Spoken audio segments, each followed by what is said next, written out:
Male spaces are being bombarded with red pill culture and rape culture all over the internet. I actually am not surprised that men are on here trying to blame that on us and saying that we have to be nicer so that young boys won't be more swayed to go down that pipeline. This is only proving our point further that men do not want to take any accountability for the actions of other men. They just want to blame everything on women. I make a lot of important content on here, but this is a really big one that if you ever watch any video of mine, I want it to be this one. It is detrimental to combat this in order for boys to have a normal future and for the safety of our young girls and women. I'm sure we've all noticed by now that a lot of these incel red pill culture men on the internet brand themselves as gym bros. They brand themselves as the type of men that are extremely healthy, they're getting their body right, and I am all for that. But what I find very ironic is that these men that are saying that they're bettering themselves by being in these red pill spaces are actually the most violent and dangerous in terms of their thinking and their approach to women. This false narrative is really nothing new. I've seen it used before. And one of the main places I've actually seen this exact slogan used before,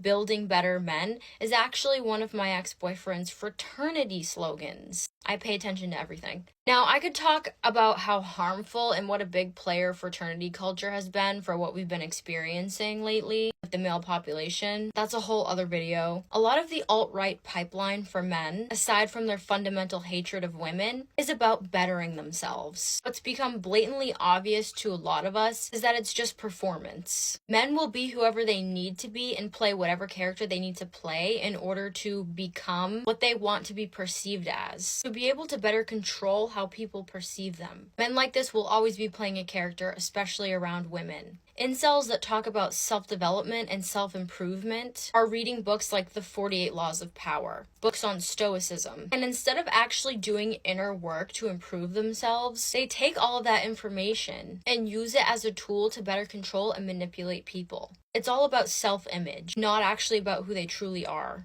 Because it's never been about actual self-improvement for them. It's always been about how can I bend the rules and alter people's perceptions of me so that I can get the most out of them in any situation I please. This is all Narcissist 101, by the way. We all know that everybody is going to have a different interpretation of literature. We're all going to have a different viewpoint on a book we read or a movie we watch. But these red pill men are very famous for taking really meaningful things like literature, education, and significant experiences in their life. And instead of actually having it be a positive outcome to genuinely better themselves, they use these powerful tools to be better at manipulating and controlling people. I got a comment on a video the other day that says most men are bad humans and the good ones are being programmed to be bad humans, which is very